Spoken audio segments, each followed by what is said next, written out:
Tatlong senyales na nasa tamang tao ka na. Una, kayo ng partner mo ay nagkakaintindihan sa mga bagay-bagay. Magaan ang pakiramdam kapag kasama siya. At nararamdaman mo ang pagiging komportable at masaya kapag magkasama kayong dalawa. At pangalawa, may pagkakapareho kayo ng mga hangarin at halaga. Pareho kayong mayroong iisang direksyon sa buhay.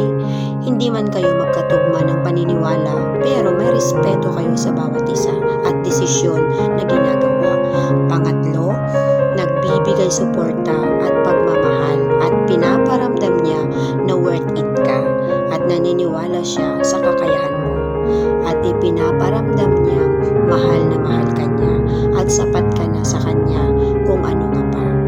Tandaan mo, ang pangmatagalang relasyon, pinaghihirapan yan at pinapahalagahan dahil bago mo makilalang taong nakatadhana sa iyo, marami ka pang pagdadaanan.